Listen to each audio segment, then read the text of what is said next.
Welcome, Steeler Nation, and thanks to joining us today for a trip down memory lane for Pittsburgh Steeler iconic Super Bowl plays. But this one's going to be with a little bit of a different take. Yeah, there's a lot of legendary plays the Steelers have made in the Super Bowl with a lot of legendary players. And which one your favorite? You can't be wrong. Harris, Joe Green, Terry Bradshaw, and he passed to Lynn Swann or John Stallworth. Take your pick. You're not going to be wrong with any of them. They're all timeless greats.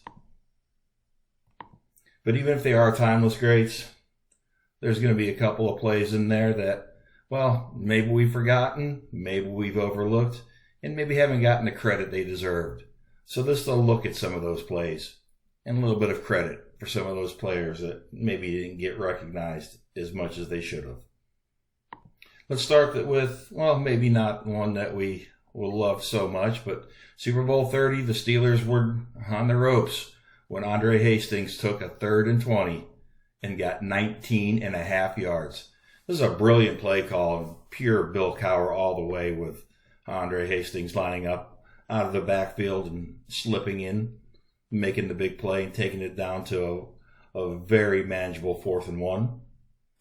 And if we really want to take a look at this play, you just got to call out the Deion Sanders. Anybody that tries to present you an argument he was better at Rod Woodson, look at this bum with that tackle attempt.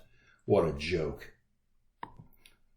The bum could stand around and watch as Cordell Stewart would just go in there and do his 1995 slash and easily convert a 4th down. So a little bit of an extra recognition for Slash Stewart in Super Bowl 30. And that drive didn't get any easier for the Steelers. And one more piece of recognition has to go out to, on a 3rd and 14, to Ernie Mills, who channeled his inner Lynn Swann, jumped in the air, hauled it in with the hit, and put the Steelers within one play of making it 13-7 going into the half. Another look, you can see Ernie just jumping up, just like Swann would do.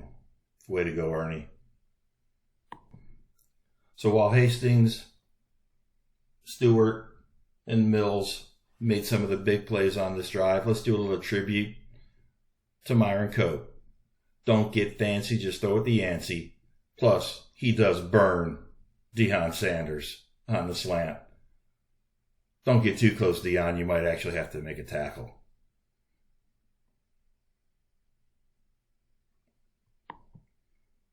One tough from memory, well, it deserves another. Super Bowl 45, Ben exactly wasn't letting it up in the first half. But just like Ernie Mills in Super Bowl 30, number 82, Antoine Randall got the Steelers started after the Green Bay Packers got a late touchdown to go up 21-3. Roethlisberger would hit Antoine, ARE, for a 37-yard gain that really got the Steelers offense finally moving. Way to go, Antoine.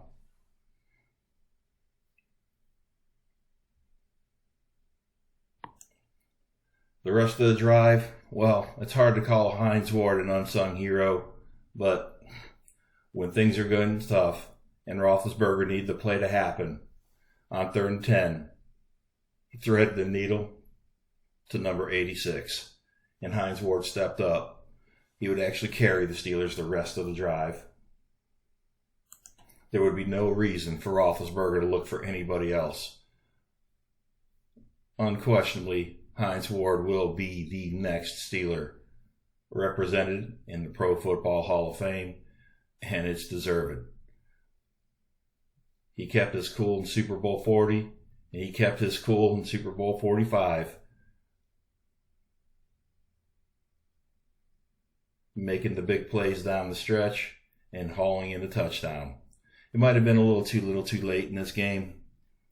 A game the Steelers really could have won, and they just did not perform up to par. But Hines Ward never did not bring his A game, and he's earned his place in Steeler history and Steeler lore. But let's remember to give that shout out to ARE to get the drive started. From an unsung player to an unsung play. The second play of Super Bowl 43 carried with it a lot of questions. Ben Roethlisberger didn't exactly light it up in Super Bowl 40, and Hines Ward was coming off a bum knee against the Baltimore Ravens in the AFC Championship. On the second play of the game, any questions were asked, and they got answered. Hines Ward would haul in a 38-yard catch. Roethlisberger's confidence got up, and Hines Ward made the Arizona Cardinals have to respect both sides of the line of scrimmage, which would open it up for a certain Santonio Holmes later in the game. Big play by Hines Ward. Big play by Big Ben. Steelers did take it all the way down, got a score, and a great way to start Super Bowl 43.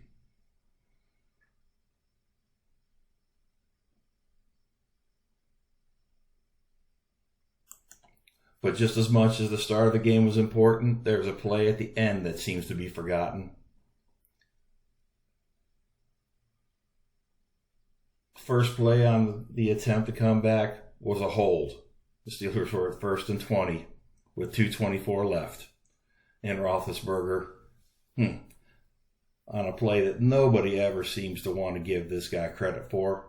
Heck, nobody ever seems to want to give this guy credit. But he eludes the pass rush. That's really fiercely coming down. Finds a way to throw it on the run, on the money, right to Santonio Holmes for 14 yards to make it. Only needing 6 yards for the first down. A huge play to get that drive going. And a great play by Big Ben.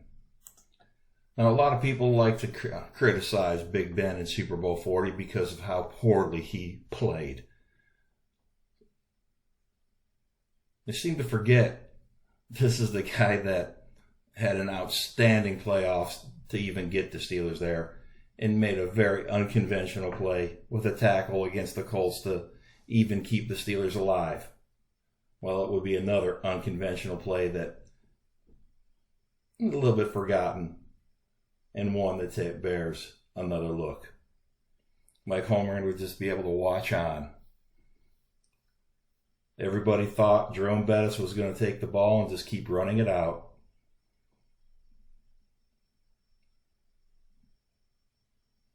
Including Bettis. But a broken play happens. Ben turns the corner and gets the first down. The Seahawks wouldn't even touch the ball again until after the 2-minute warning. But this play really does deserve and does merit a second look. Big Ben did keep his cool when things broke down. Whose mistake it was? Big Ben's for certain. But he made the right play. And then you also see Hines Ward just mauling Marcus Trufant. While Mark Madden's too busy crying. He doesn't care about a great blocking wide receiver.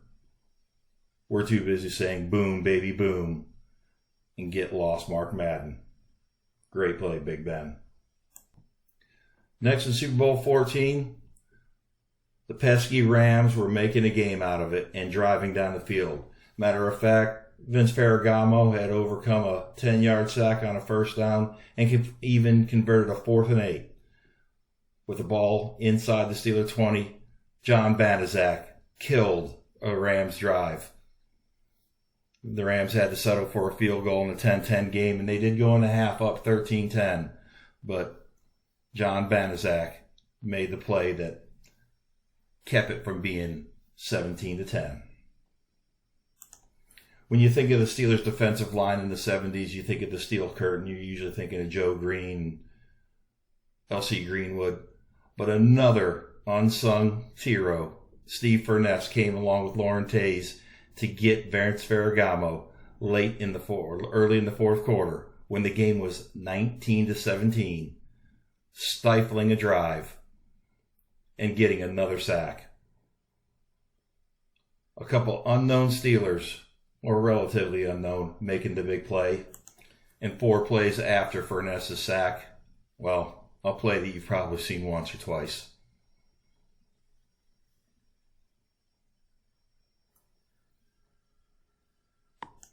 There's probably no game where a defense owned an offense more than Super Bowl IX's and Steel Curtain owning the Minnesota Vikings. and Terry Bradshaw would make a career out of making big plays. But here, late in the game, needing a first down, Terry Bradshaw made one of the first big ones of his career. It was only 6 yards to Rocky Bleier, but it set up a first down. And then, well, a play maybe you've seen a couple of times. The first down would be very important because 2 runs to Franco didn't quite work out to get in the end zone, and Bradshaw rolled out, hit Larry Brown, and sealed the first Lombardi Trophy in Steelers history.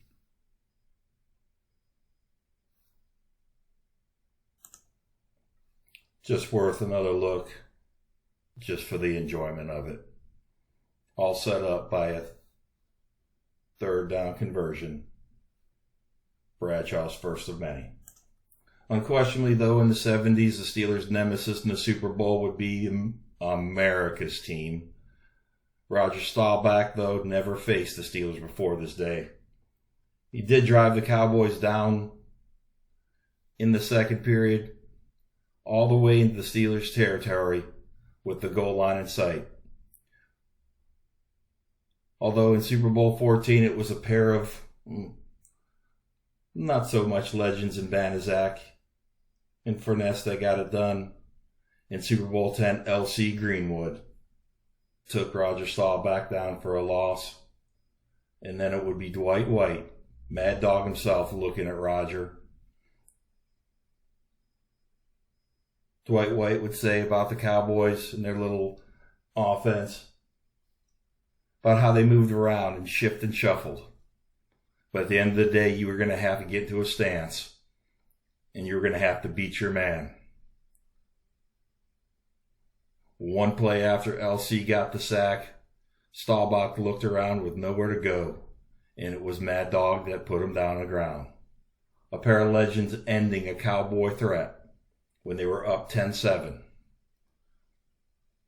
In a true classic Super Bowl, 2 classic members of the Steel Curtain kept the game at 10-7.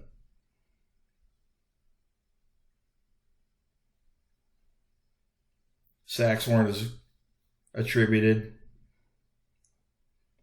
credited much as they are today, but the Steel Curtain came up big in Super Bowl 10. In Super Bowl 13, a forgotten play after the Cowboys got off to a great start were them getting cued again. And John Banaszak, as he would in Super Bowl 14, would get the fumble, killing a Cowboy drive. And the Steelers would be able to take the early 7-0 lead on the following possession. It's a fumble you never see in the highlight films. Way to go, Banaszak bunch. But if there's ever a forgotten play by a Hall of Fame player, this is it. Mel Blount. The Cowboys were driving again. Dwight White would deck Roger, but it would be Mel Blount with the pick. What's important here, the Cowboys were driving late in the second quarter. Mel Blount's pick would actually turn into a potential 14-point swing.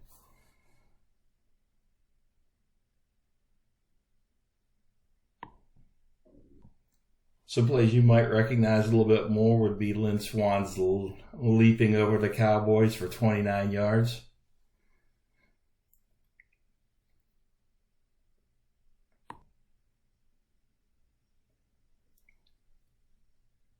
Because boy, did Swanee make it look easy.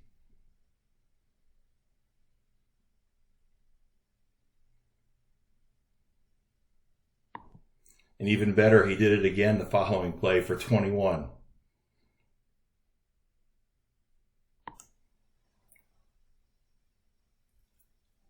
It was a Dave Bradshaw and Swann and Stallworth and the entire Steelers offense really brought it. But all set up thanks to a great play that we never seem to see by Mel Blount.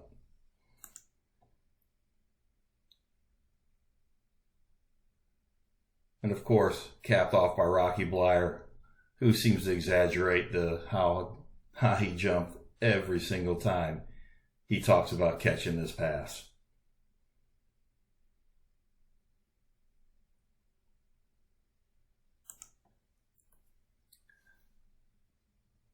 If you like this video, please go to SteelerNation.com, www.SteelerNation.com, the original, to get the best Steeler content and discussion from some of the greatest minds in Steeler Nation.